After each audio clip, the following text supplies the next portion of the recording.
السلام عليكم ورحمة الله تعالى وبركاته. بسم الله والصلاة والسلام على رسول الله. معنا اليوم وصفة الباذنجان، شكشوكة الباذنجان. قمت الآن بتقطيع 3 حبات باذنجان بهذا الشكل. بعد ما قشرتهم بشكل كلي قطعتهم إلى مكعبات صغيرة. هذه الوصفة صحية للغاية، لا تحتوي على أي زيت، قليل فقط من الزيت للتقلية. استعملوا من 2 إلى 3 حبات باذنجان.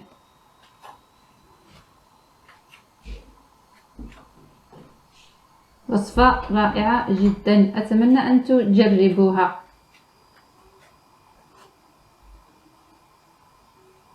أنا قمت الآن بتفوير الباذنجان، حطيته يفور في كسكاس. قمت يعني بطهوه بالبخار.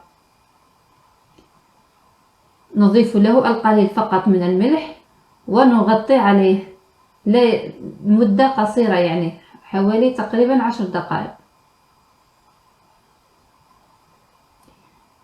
مكوناته بسيطة جدا للغاية، مفيش كثير من المكونات، فقط باذنجان، طماطم 3 حبات طماطم وثوم.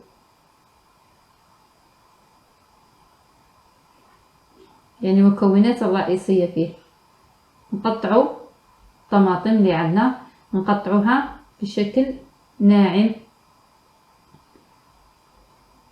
قطع الطماطم إلى مكعبات صغيرة كما تلاحظون معنا.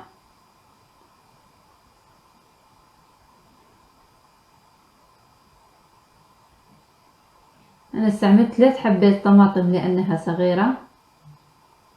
تستطيعون استعمال 2 حبات طماطم كبيرة إلى 3 عادي يعني.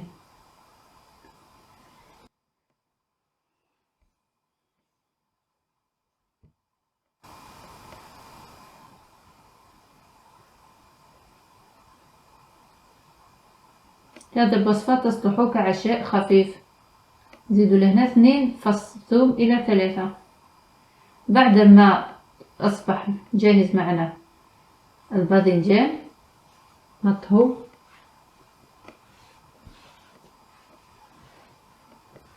أصبح الآن مستوي كما ترون معنا. نعمل اختبار بالشوكة، إذا لقيناه أنه مستوي خلاص نتوقف عن طهوه بالبخار. في مقلاة نضع 3 ملاعق كبيرة زيت الزيتون. إذا ما استعملوش زيت الزيتون عوضوه بالزيت العادي، زيت الذرة أو أي زيت. المقلاة أصبحت ساخنة معنا. نضيف هنا الطماطم. هي وصفة شهية كثير وغير مكلفة وصحية في نفس الوقت.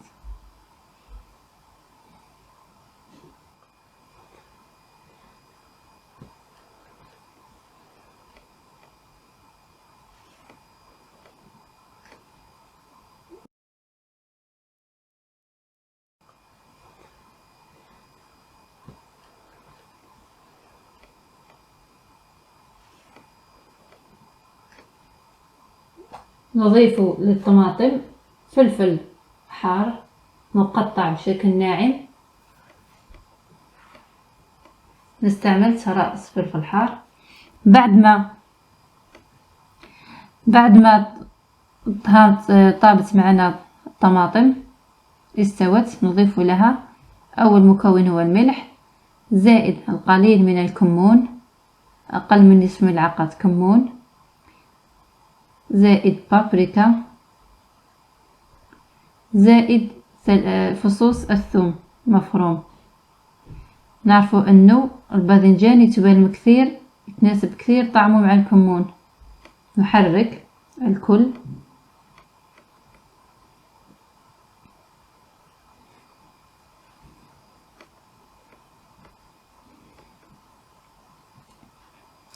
نضيف معجون طماطم، نصف ملعقة كبيرة معجون طماطم، ونحرك زائد الباذنجان المستوي معنا من قبل المطهو على البخار.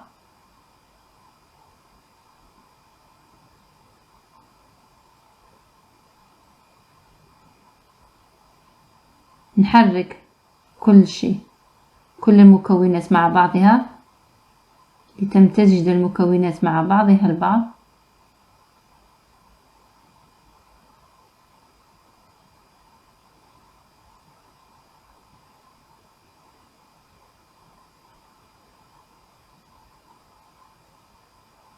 ما استعملوش للباذنجان كثير من الملح، فقط نصف ملعقة صغيرة. هنا بعد ما خلطنا مليح امتزجت المكونات نضيف تقريبا نصف كأس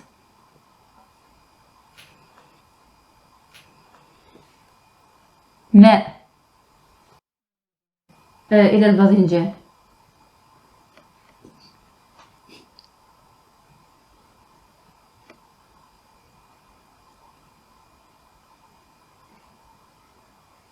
فقط هذا هو بطبقنا، مكوناته بسيطة، لذيذ وصحي للغاية.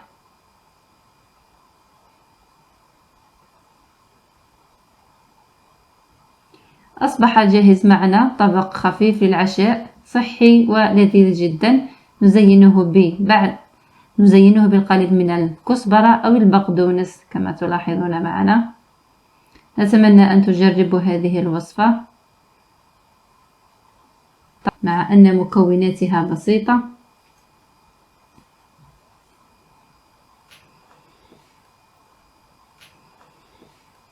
ذوقوا معكم الباذنجان، طعمه رائع جدا مع الكسرة أو الخبز، لذيذ جدا والله. أتمنى أن تجربوه. لا تنسوا الاشتراك بالقناة والإعجاب بالفيديو. دمتم في رعاية الله وحفظه، وإلى اللقاء.